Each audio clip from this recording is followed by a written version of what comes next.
Hi guys, welcome back to my channel. और आज आपके सामने एक बहुत ही ज़्यादा इंपॉर्टेंट टॉपिक मैं लेकर आया हूं। तो प्लीज़ वीडियो को अंत तक देखिएगा। जो इस चैनल पे नए हैं प्लीज़ चैनल को सब्सक्राइब कर लीजिएगा और वीडियो को अंत तक देखें। तो चलिए हम लोग जल्दी से वीडियो को शुरू करते हैं। के टाइम पे जैसे जैसे टेक्नोलॉजी बढ़ रही है वैसे वैसे स्कैम के जो तरीके हैं वो भी बढ़ते चले जा रहे हैं। ऐसा ही एक स्कैम आपके सामने आज मैं लेकर आया हूँ जो आज लोगों के साथ बहुत ही ज़्यादा हो रहा है और ये समय चलन में है। इस स्कैम का नाम है डिजिटल अरेस्ट। जी हाँ, आपने सही सुना, डिजिटल अरेस्ट। बहुत सारे लोग कंफ्यूज होंगे कि ये क्या होता है। आपको मैं बता दूं, डिजिटल अरेस्ट आपको एक तरह से ऑनलाइन अरेस्ट किया जाता है एक कमरे के अंदर, जिसमें से आपको कहा जाता है कि आप उस कमरे से बाहर नहीं जाएंगे और हर घंटे आप अपनी लोकेशन बताएंगे कि आप कहाँ पे हैं।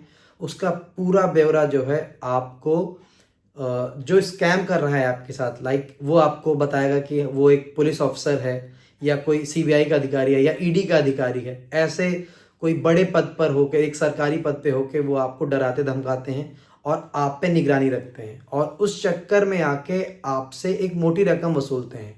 आइए इसको हम समझते हैं एक एग्जाम्पल से। डिजिटल अरेस्ट का स्कैम है, ये ज़्यादातर पढ़े लिखे लोगों के साथ ज़्यादा हो रहा है।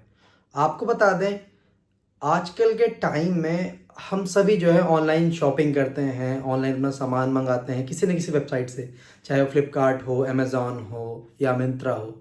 तो ऐसे ही आपके पास एक कॉल आती है, आईवीआर नंबर होता है, तो उसे आप पिक करते हैं। उसमें से कहता है कि आप अपना कोरियर कंफर्म करने के लिए 1 दबाइए और रिजेक्ट करने के लिए 9 दबाइए। तो हम सभी लोगों को लगता है कि ठीक है, हमारा कोरियर है और हमने मंगाया है तो हम 1 दबा देते हैं। और जैसे ही आप एक प्रेस करते हो, सामने से जो स्कैमर रहता है वो बोलता है, हेलो, मैं फेडेक्स कोरियर से बात कर रहा हूँ और आपके नाम से पार्सल है। obvious सी बात है, अगर कोई अपना पार्सल मंगाएगा किसी भी वेबसाइट से तो उसको पता होता है कि वो अमेज़ॉन से मंगा रहा है या फ्लिपकार्ट से मंगा रहा है, जिस वेबसाइट से मंगा रहा है। तो मैं एक एग्ज़ाम्पल बता रहा हूँ, ऐसा वाकई में किसी न किसी के साथ हुआ है, मैं उनका नाम नहीं लेना चाहूँगा। तो फिर उन्होंने कहा, नहीं, ऐसा कोई भी कोरियर मैंने नहीं मंगाया है। और तो कह रहा, सामने से फिर जो स्कैमर रहता है वो बोलता है कि नहीं सर, आपके नाम से कोरियर है। तो उन्होंने तो एकदम डिनाई कर दिया कि नहीं, मेरे नाम से कोई कोरियर सर मैंने नहीं मंगाया है। तो कहते अच्छा ठीक है, अपना आप नंबर बताइए, मैं चेक कर लेता हूँ। तो कह रहा ठीक है। तो उन्होंने अपना नंबर बताया और फिर चेक किया गया। तो सामने से स्कैमर बोलता है कि हाँ sir, I am really sorry, ये आपने कोरियर नहीं मंगाया, आपने किसी को भेजा है। तो अब इस समय क्या हुआ, वो कंफ्यूज हो गया पूरी तरह से कि मैंने किसी को कोरियर तो भेजा नहीं है। कह रहे नहीं सर, आपके नाम से कोरियर है और ये कोरियर जो है ये ताइवान जा रहा है। अब स्कैमर देखिए आपको कैसे कैसे डरा रहे हैं कि ये कोरियर ताइवान जा रहा है। तो सामने से उसने पूछा कि इस कोरियर में है क्या। तो उन्होंने कहा कि उसमें 2 लैपटॉप हैं और कुछ पेन ड्राइव्स हैं और इसमें एमडीएमए ड्रग्स है जो ताइवान जा रहा है। और ऐसे करीबन 4 पार्सल हैं जो ताइवान जा रहे हैं और ये आपके नाम से हैं और यहाँ पे कस्टम वालों ने इसको पकड़ा हुआ है। अब ऐसे में क्या होता है, वो बिल्कुल घबरा जाते हैं, परेशान हो जाते हैं और इसी बात का जो फ़ायदा है जो स्कैमर्स उठाते हैं। दोस्तों आपको बता दें, ये सिर्फ और सिर्फ स्कैम है और ये कैसे आपको बेवकूफ़ बनाते हैं, मैं पूरी वीडियो प्लीज़ अंत तक देखिएगा। मैं आपको सब कुछ A to Z एक एक चीज़ आपको बताऊंगा।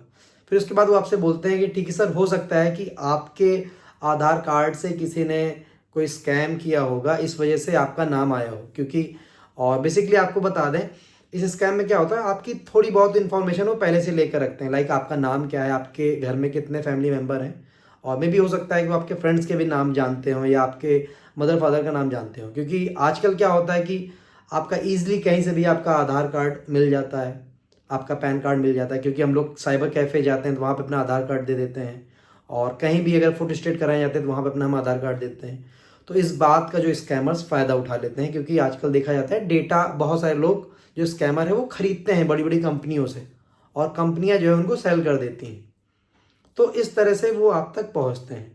तो अब आते हैं पॉइंट पे। अब उसके बाद आपसे पूछते हैं कि ठीक है सर, आपने कोई गलत काम नहीं किया है तो आप एक काम करिए, हम आपकी जो बात है वो कस्टम ऑफिसर से करा रहे हैं। अब ऐसे में होता क्या है कि कस्टम ऑफिसर आपसे प्रॉपर उसी तरह का सेटअप बनता है, ऑफिस में आपको वीडियो कॉल से आपसे बात करता है। जो कस्टम ऑफिसर होता है कि हाय, माय नेम इज़ जो भी आप वो नाम बताते हैं कि मैं कस्टम ऑफिसर बोल रहा हूँ और आपके नाम से कोरियर था और इसमें ड्रग्स है। तो आपको तो पता है इंडिया में ड्रग्स की सज़ा क्या हो सकती है और आपको जेल हो सकती है। तो अब सामने से इंसान डर जाता है कि अब मैं क्या करूं। तो इसी बात का वो फ़ायदा उठाते हैं, फिर आपसे बोलते हैं ठीक है आपने ऐसा कुछ भी गलत काम नहीं किया है, तो आप एक काम करिए, अपना आप स्टेटमेंट रिकॉर्ड करिए वीडियो पे। आपको वो परेशान करते हैं, मेंटली पूरी तरह से एकदम परेशान कर देते हैं और आपको वाकई में लगने लगता है कि आपने कोई ना कोई स्कैम किया है। आपसे एक ऑफिसर बात करता है ऑनलाइन और आपका प्रॉपर स्टेटमेंट लेता है कि सर मैंने कोई गलत काम नहीं किया है।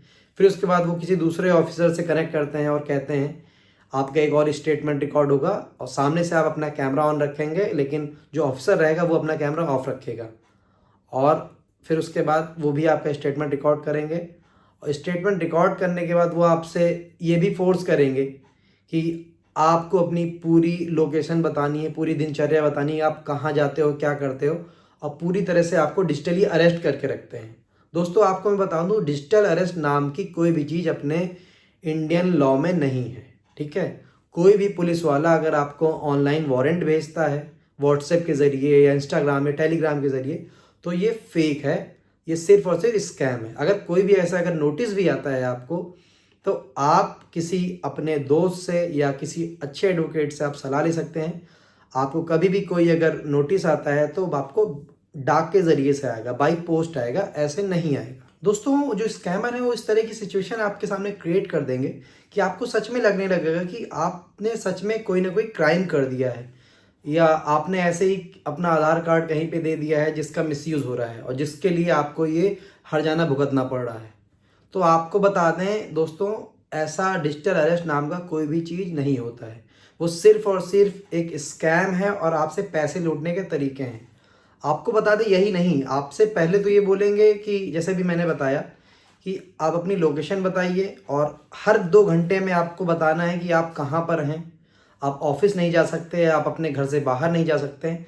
प्रॉपर आपको अरेस्ट करके रखते हैं कमरे के अंदर।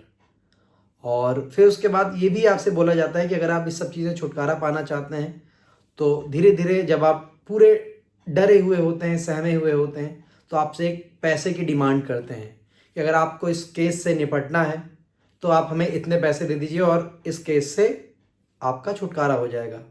और बहुत सारे लोग इसी चक्कर में आके वो पैसे भी ट्रांसफ़र कर देते हैं। आपको बता दें कभी भी अगर ऐसा कोई पुलिस वाला आपसे ऑनलाइन वीडियो कॉल पे या मैसेज में पैसे मांगता है तो उसे पैसे देने की ज़रूरत नहीं है। अगर आपने कोई क्राइम भी कर दिया है तो उनसे सिंपल बोलिए कि आप मुझे नोटिस भेजिए और मैं वहाँ पे प्रेजेंट होऊंगा। अगर आप वाकई में आप गलत हैं तो आपको मजिस्ट्रेट के सामने पेश किया जाएगा, आपके खिलाफ कार्रवाई होगी, आपके खिलाफ केस चलेगा, लेकिन पैसे देने की ज़रूरत नहीं है। जो भी काम करना होगा वो न्यायालय करेगा, आपको प्रूफ करने के लिए, आपको सही ठहराने के लिए आपका वकील करेगा, लेकिन कोई भी पुलिस वाला आपसे ऐसे ऑनलाइन पैसे नहीं मांगेगा। ये सिर्फ और सिर्फ एक स्कैम है और ये स्कैम बहुत ही ज़्यादा तेज़ी से अपने इंडिया में फैल रहा है और इसमें पढ़े लिखे लोग ज़्यादा फंस रहे हैं, फिर वो डॉक्टर हों, पत्रकार हों और सरकारी विभाग में बहुत सारे जो व्यक्ति हैं इस चक्कर में फंस रहे हैं। आपके पास भी ऐसी अगर कॉल आती है कि मैं फेडेक्स कोरियर से बोल रहा हूँ या मैं किसी और कोरियर से बोल रहा हूँ और कोई भी अगर कॉल करके आपको वीडियो कॉल पे कहता है कि मैं पुलिस वाला बोल रहा हूँ, आपके नाम से कोरियर आया है, तो सिर्फ और सिर्फ स्कैम है और आपको फंसाने का तरीका है। तो प्लीज़ आप इन सब चीज़ से सावधान रहिए। कभी भी आपके पास ऐसी कॉल आए तो आपको 1930 पे कंप्लेन करके अपनी कंप्लेन रजिस्टर्ड करानी है और फ्रॉड के बारे में जानकारी देनी है। अगर आप किसी कारणवश कॉल नहीं लगती है तो आपको नज़दीकी साइबर सेल जाना है और वहाँ पे लिखित में कंप्लेन करानी है और इस चीज़ के बारे में ज़्यादा से ज़्यादा लोगों को अवेयर करना है कि ये सिर्फ और सिर्फ स्कैम है, लोगों से पैसे लूटने के तरीके हैं। डिजिटल अरेस्ट नाम की कोई भी चीज़ नहीं होती है। तो प्लीज़ आप लोग सावधान रहिए, सतर्क रहिए। वीडियो अच्छी लगी हो तो प्लीज़ वीडियो को लाइक करें, चैनल को सब्सक्राइब करें और ऐसे ही वीडियोस के लिए आप हमसे कनेक्ट कर सकते हैं। और अगर आपके मन में कोई सवाल या सुझाव है तो मुझसे आप कांटेक्ट कर सकते हैं। डिस्क्रिप्शन में मैं लिंक दे दूंगा अपने व्हाट्सएप, इंस्टा का, वहाँ पे आप हमसे अपॉइंटमेंट लेके बात कर सकते हैं। Thank you so much.